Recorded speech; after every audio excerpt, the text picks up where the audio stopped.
Over half the men who volunteered for Bomber Command either didn't survive, were wounded, or ended up as prisoners of war. Cy Grant was one of those whose Lancaster bomber failed to return. As soon as we got over the water, he said, "We ain't gonna make it, guys. You've got to turn around and you've got to bail out." Soon we got her around, bail out, went forward. In the order was the bomber would go first. Because he was sitting right He was sitting that. on there, and then the flight engineer, then me, and then the pilot. By the time I got down there, I found these two guys had not budged. We had been stuck under this escape hatch, which, as you can see, is very, very small, especially if you got all that gear on you and a parachute.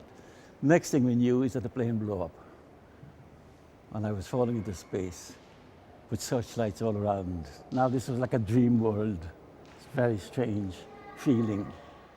In 65 years, Cy Grant had never been back to the site of the crash. We decided to take him back to meet the people who pieced together the story of that final, fateful mission.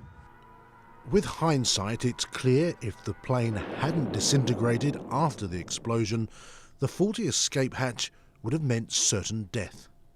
A black man in occupied Europe would have found escape impossible. Cy relied on Dutch locals to tend his wounds before his German captors showed up. Here you are coming down in enemy territory at night.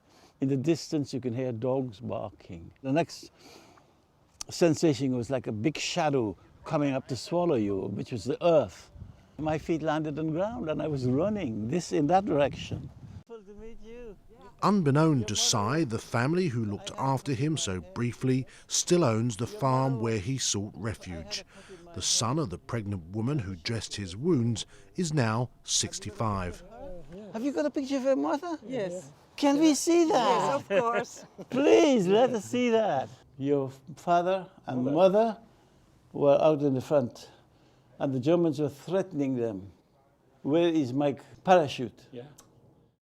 Back then, it took a while for the RAF navigator to think that being black might make escape more difficult. It only occurred to me, really, when later on, when the Dutch policeman handed me over. No, he was taking me to his home to hand me over to the Germans. That's the only time I said, this is going to be ridiculous. I could take his gun because his gun was sticking out of the bag. And as I moved my hand to grab his gun, he said, "I won't do that if I were you," or words to that effect. I didn't know he spoke in Dutch. And then I suddenly realized how ridiculous it would be for me to be in my uniform. I'm black, to be trying to escape from Holland into Belgium down into France. Well, at long last. As an 11-year-old, Joost Klootwijk had raced on his bicycle to the scene of Cy Grant's Lancaster crash. Look at you, I am Very good. And I had all correspondence with you in 1980. 1980 we didn't... I have all the letters. Yes, with yes. You know, I can show you. I know. Ja, it's a long time. It's good to see you. Je had een goede trip. I had was a good. good trip, but I didn't sleep last night. I was so excited Like about me, coming. like me. I couldn't sleep. Hundreds and hundreds bombers. And every bomber had 4 engines. So it was over 1,000 engines. What they heard, that was exploding ammunition in the burning brackets from the airplane. That's what he ordered in the night. But the simple people didn't know exact. But you heard all the rumors. So years later, I learned that it was a Lancaster. It's a Lancaster. And that was, I think, also in the 17 years, in 1970s approximately. Lancaster, 7 men, seven crew members on board. And then I asked myself, what happened met die boys out of the aircraft? And what was the reason of the crash? All questions and questions. Nevertheless, these bombers passing overhead meant liberation for the Dutch. It's left an enduring legacy of gratitude. So what does it mean to you to have this to meet him. Fine man here. Yeah. Oh.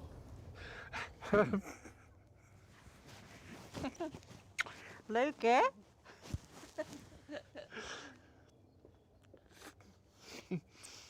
Very emotional. The crash site made a profound impression on the young Joost. He knew the neighbouring Grenveld family who lost their mother when one of the Lancaster engines crashed through the farmhouse roof. And the farmer himself was just out his bed. There was so a lot of noise in the air. So I came at bed and I did a paar steps to the window. And at the moment that he was by the window, and the floor, die teared off just behind him. And the engine and his wife was what they found him back in the cellar.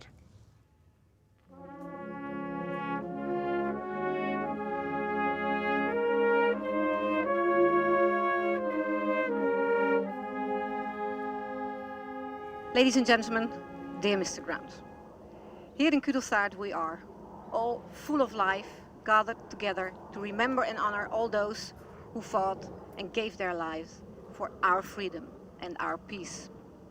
And you, Mr. Grant, we thank all those who made it possible for us to be who we are, to believe what we want to believe, to worship what we want to worship, and to say what we really think. Our freedom hardly knows any borders. We deeply respect you and your comrades, and thank you for all our present possibilities. The residents of Arnsmere are not alone in wanting to remember the likes of Cy Grant. A museum and research centre dedicated to piecing together the story of the air war and individual crash sites is more evidence of this commitment.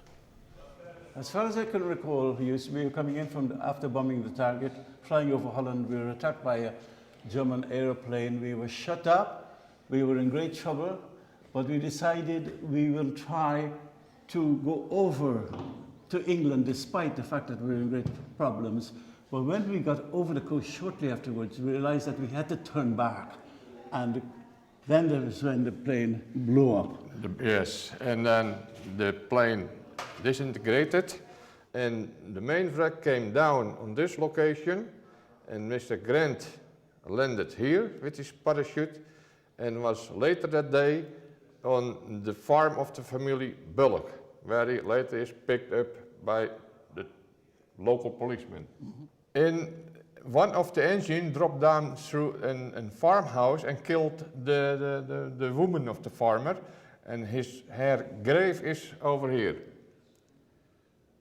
2 colleagues of Mr. Grant killed. Here is the grave of Ronnie Hollywood, the flight engineer. He was killed in the crash. And the tail gunner, Edison, who died fine in the hospital in Amsterdam. And his grave is here in the Oosterbegraafplaats in Amsterdam. Well, they always saw them as the liberators. I mean, to stand face to face to a liberator is a different aspect. You know the names, you know the stories, but to see them in real life is very emotional, so it's beyond words. And they see them as the liberators, and that's why we remember and celebrate always our Liberation Day on the 5th of May for those people.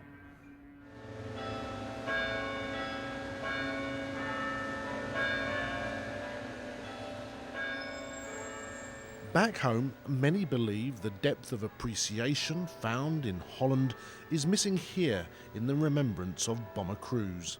It's about support and recognition for what is morally right.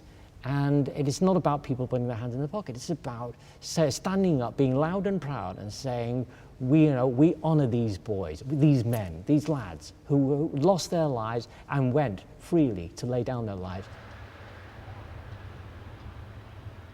Veterans like Cy Grant find the contrast between the Dutch and British attitudes deeply frustrating, particularly when it's individuals in the Netherlands who are taking the trouble to maintain the memory of foreign liberators.